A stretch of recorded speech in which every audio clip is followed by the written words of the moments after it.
fuck around, man.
Look at her chasing that one over there.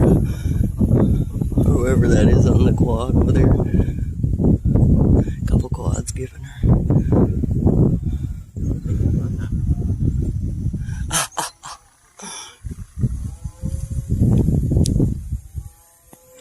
They're just herding them across the road into the other pasture.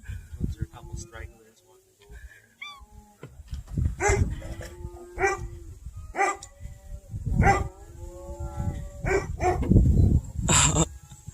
Okay.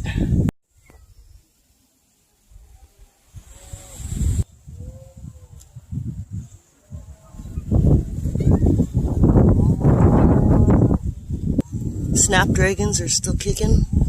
Strawberry gets a blanket, and then I'll get some straw or something happening for her for the winter.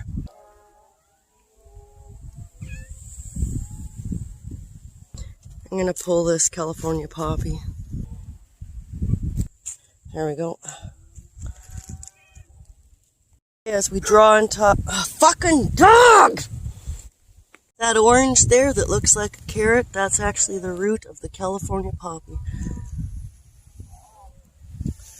Now all the flowers are gone, and I have made other tinctures and stuff with her already this past summer, but this will be the last one of the season. So, as the farmer's moving his cattle, I'll be stripping down the garden today.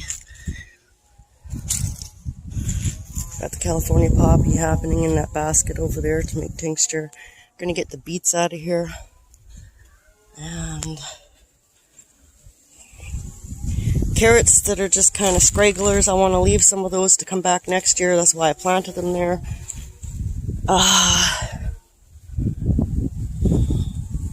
Those carrots in here are going to out of there, some of them. And my mint, she'll do probably all right for the winter. Yabba dabba doo. I'll put up a wood wall around her maybe. Here we have a nightshade plant. Nightshade is like tomato, potato, what do you call, eggplant. See, okay, these here have berries, and you can eat these nightshade berries, make jelly, whatever too, but just like tomatoes and potatoes, you do not want to eat the green ones, because the green ones contain that selenium, or however you say that poison, that potatoes and tomatoes, they recommend do not eat them if they're green either. I mean, they got that movie Green Fried Tomatoes, but other than that, give it up, right?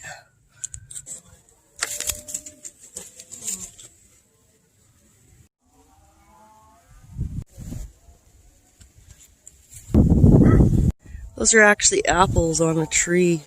I believe it's Carlos apple tree, or it's never grown any apples on it yet. But this year and last year we had these little red, well, first they're green and then they turn red like this, but they're almost, the feel of a wild rose bud that's been dried out for a while. So I pick up the device and it says listening. Well, we already know that much. Aye, aye. So we got the rest of the carrots, beets, and a California poppy out of the ground. And this here is the zucchini that got frostbitten. And I'm going to use her for poppet making.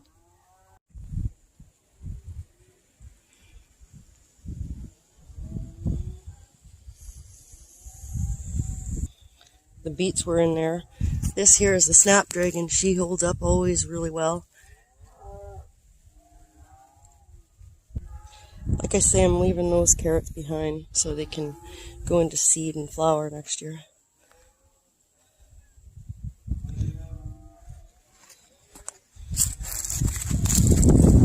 There's some dock just growing naturally in the yard here.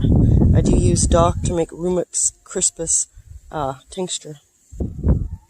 And these other carrots over here by the strawberries in the front yard, I'll be leaving those as well to go into flower and make seed for next year. The lettuce always does really well. It still holds up green and everything.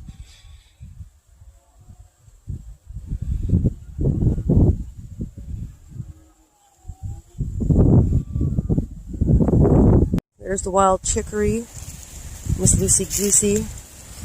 Some more snapdragon down below here. She's cold, so I'm going in. Somebody get me a fucking wiener before I die. Go back, look down. Get the great Mickey Mantle now. Here comes the pitch. Mantle swings. It's a fucking home run. Gentlemen, stop this.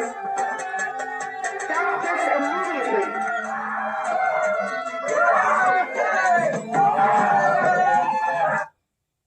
Break up the meeting or nothing, but she's something of a cunt, ain't she, Doc? How do you mean that? She likes a rigged game, you know what I mean?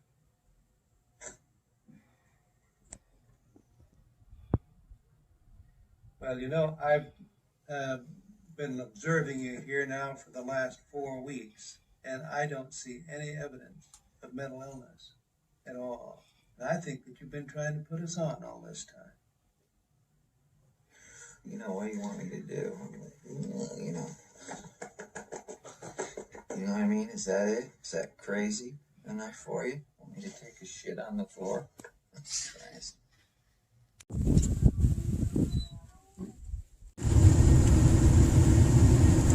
We've got the cat's house, like a Scooby-Doo old van here.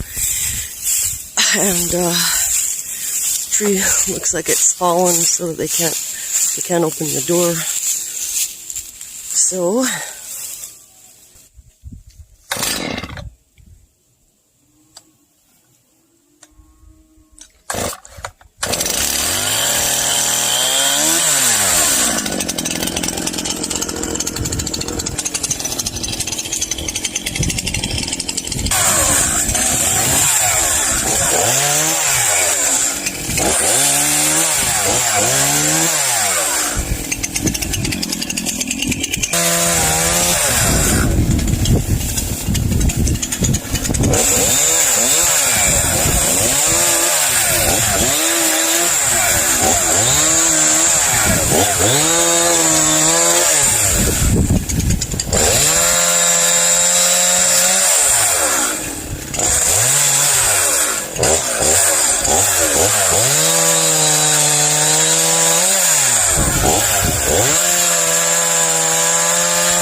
ceiling candle holders that I'm working on here.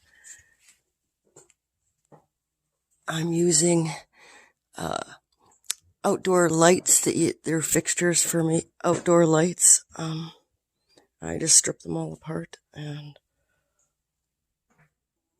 created these two so far.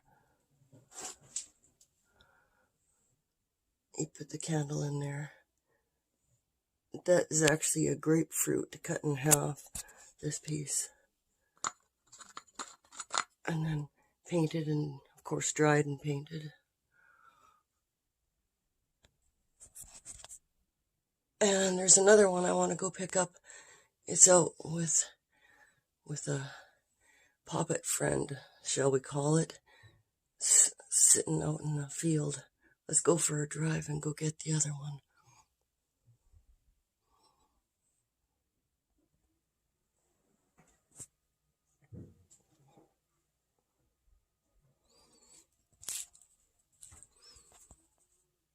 This glass covering is the only piece I haven't used yet.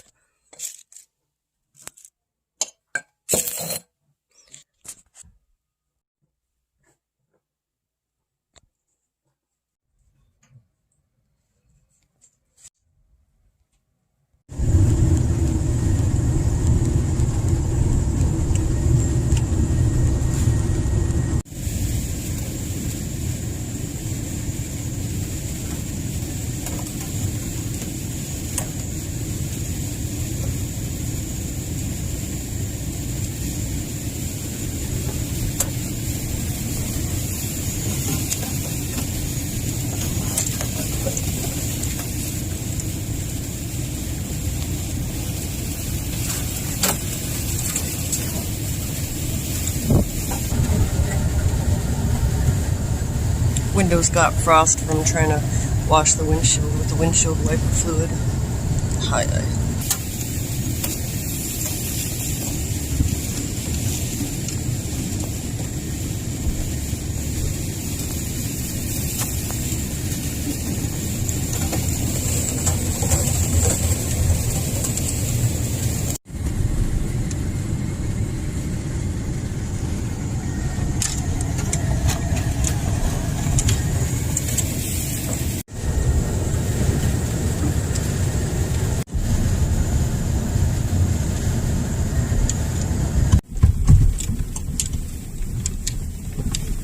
As though Frank has been out here boozing it up.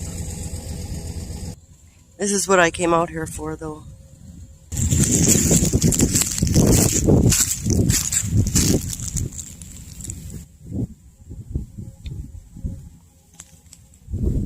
There you go. Okay, dear Frank, you lost your head, but now you can keep it in your heart, huh?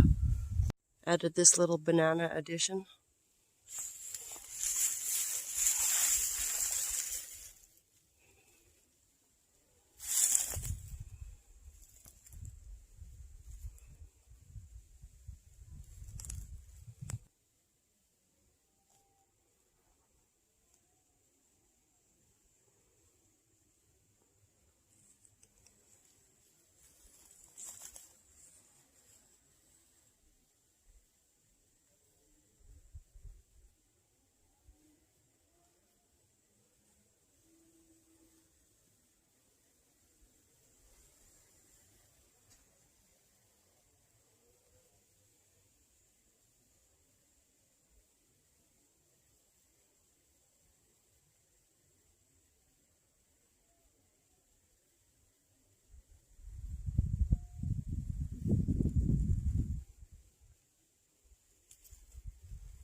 She's a cold one, -9 Celsius or minus about 29, I think it is, Fahrenheit today with a cold wind. Your hands get frozen right away.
Look at her. Yeah, we'll come in and let you in, goofy dog.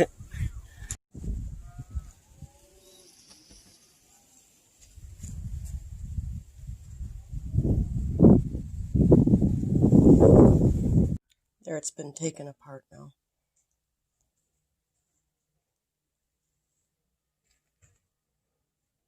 This is what I did with the first one anyways.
Beef pot pie made from scratch. It's in the oven here.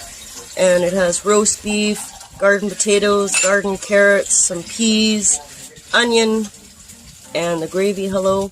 On this side, I used the leftover dough and the leftover filling, and then just topped it off with cheese on the top. And these should be able to come out of there like so. They're almost done. Goes for now in the cornito. Mama's girl. Mama's girl. I told you, I don't need it. My boxing career takes up on my swim, as he's known on the streets. He was only trying to stop me.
They're moving the cattle. They're moving the cattle. They're moving the cattle. They're moving the cattle. They're moving the cattle. They're moving the cattle here. Could see birds similar to passenger pigeons or homing pigeons circling by the millions, because within the skull of the pigeon is a little piece of hematite or magnetite, and that's how they navigate. And they. In addition to creating magnetic anomalies, the meteor also deposited a number of elements not indigenous to the area, including one of the rarest elements on Earth, iridium. When we look at the location of the Serpent Mound, we find not only that there is iron, that there is uranium, but also iridium. Iridium can withstand temperatures up to 2000 Celsius. It is non-corrosive, and it's actually been used in unmanned spacecraft. A lot of iridium apparently comes from outer space rather than being found on the Earth. There is a use of iridium for thermoelectric circuits. These deep space probes include actually a radioactive source because it's the only thing that can provide enough power when you're out beyond Jupiter and there's no sunlight and there's no nothing. We have iron. Who are they of use? Ancient astronaut theorists believe extraterrestrials may have come to this site to mine iridium for their spacecraft, and point to numerous caves found in the crater. See one of those caves. It's pretty large, and since this site is believed to be many, many millions of years old, there's a chance that there are many, many caves. But if alien visitors really did come here to mine iridium and other elements, might this explain why the Serpent Mound was built on a scale that made its shape visible from the sky? The Serpent Mound is a marker for space according to the Shawnee Indians. They're convinced that space travelers are using Serpent Mound as a marker. According to Zuni elder Clifford Mahudi, the Shawnee aren't the only Native Americans who believe Serpent Mound has an extraterrestrial connection. The Star Ancestors taught the American Indians about where they came from and how they're supposed to carry out their rituals. The mound builders, I believe, were those Indian tribes that had contact with the extraterrestrials. It's the essence of our culture. And the mounds were a place where we would practice and learn from those beings that come in from outside of this world to visit.